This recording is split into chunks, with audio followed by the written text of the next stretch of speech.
Yeah. Okay.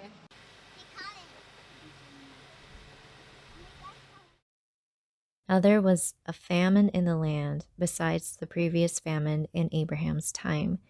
And Isaac went to Abimelech, king of the Philistines, in Gerar. The Lord appeared to Isaac and said, "Do not go down to Egypt. Live in the land where I tell you to live. Stay in this land for a while, and I will be with you and will bless you. For to you and your descendants I will give all these lands, and I will confirm the oath I swore to your father Abraham.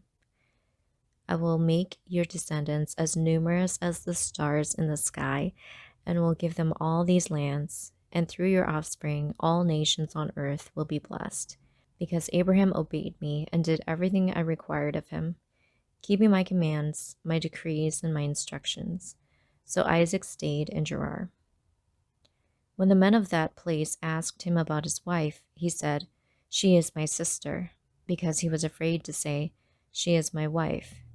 He thought, "The men of this place might kill me on account of Rebekah, because she is beautiful." When Isaac had been there a long time, Abimelech, king of the Philistines, looked down from a window and saw Isaac caressing his wife Rebekah.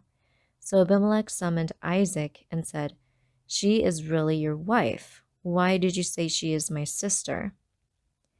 Isaac answered him, "Because I thought I might lose my life on account of her." Then Abimelech said, "What is this you have done to us? One of the men might well have slept with your wife, and you would have brought guilt upon us." So Abimelech gave orders to all the people, "Anyone who harms this man or his wife shall surely be put to death." Isaac planted crops in that land, and the same year reaped 100-fold, because the Lord blessed him. The man became rich, and his wealth continued to grow until he became very wealthy. He had so many flocks and herds and servants that the Philistines envied him. So all the wells that his father's servants had dug in the time of his father Abraham, the Philistines stopped up, filling them with earth. Then Abimelech said to Isaac, "Move away from us. You have become too powerful for us." So Isaac moved away from there and encamped in the valley of Gerar, where he settled. Isaac reopened the wells that had been dug in the time of his father Abraham, which the Philistines had stopped up after Abraham died, and he gave them the same names his father had given them. Isaac's servants dug in the valley and discovered a well of fresh water there.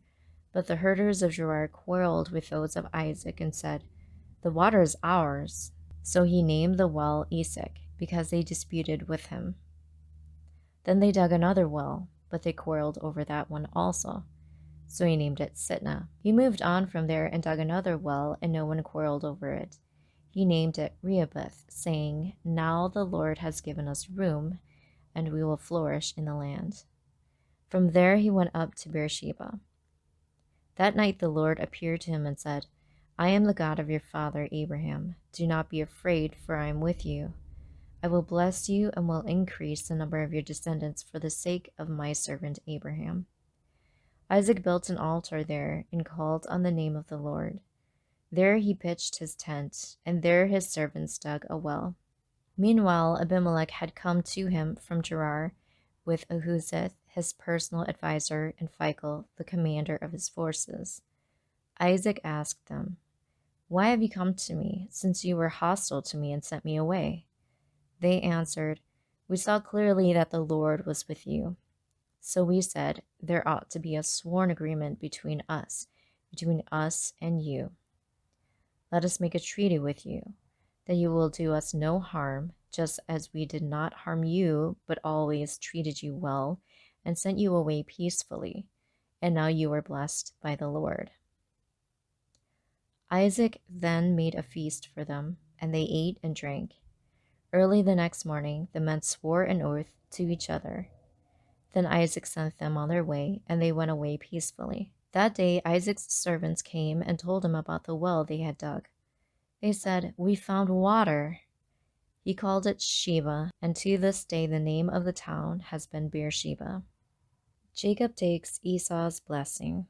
When Esau was 40 years old, he married Judith, daughter of Beeri the Hittite, and also Basemath, daughter of Elon the Hittite. They were a source of grief to Isaac and Rebekah.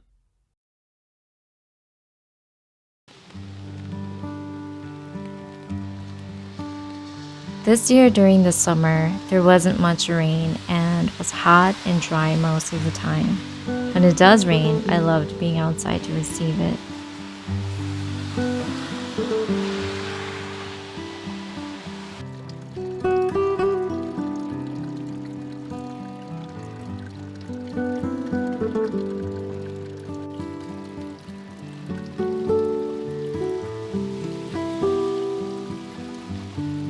The veggies have grown, and I'm slowly realizing that the placements of the eggplants and tomatoes were not good, but you don't learn without making mistakes.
He's flying in the sky.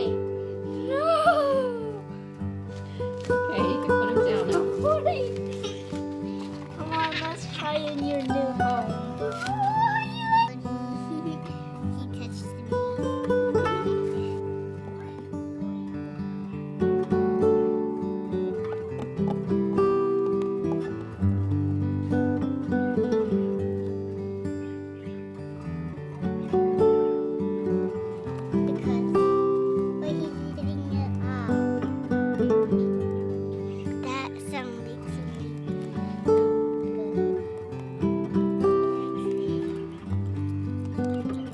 touched me. What is that?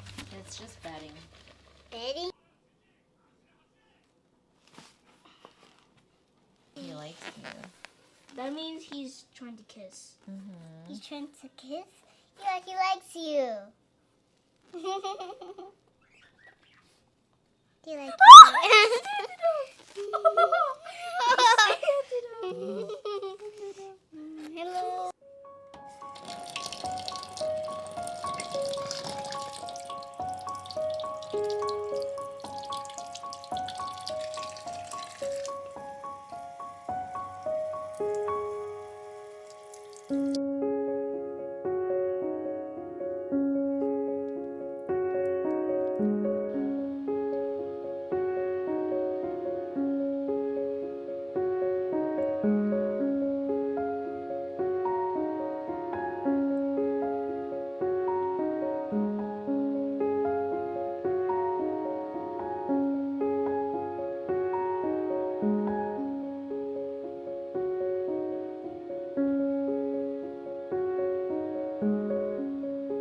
I am currently reading Hello Habits by Fumio Sasaki. The reading style of this book is like reading a diary. It contains 4 chapters, but each chapter is broken down into many parts, so it's simple to read and keep track of where you left off. And I say it's like a diary because he explains his own experiences to how he overcame obstacles by creating better habits. There are many references to other important authors and lessons to learn from. Ironically, very similar to how the Bible is laid out. Also, the texture of the book itself is suede, which makes it feel and look elegant, yet simple and toned down, which I think is such a minimalistic approach. Here is one of the many quotes I can take from this book. Columnist Frank Crane wrote as one of his 10 daily resolutions, "Just for today, I will be happy." Just for today is the opposite of "I'll do it tomorrow." It doesn't matter if you don't act tomorrow, but you do it just for today. And then you think the same way when tomorrow comes.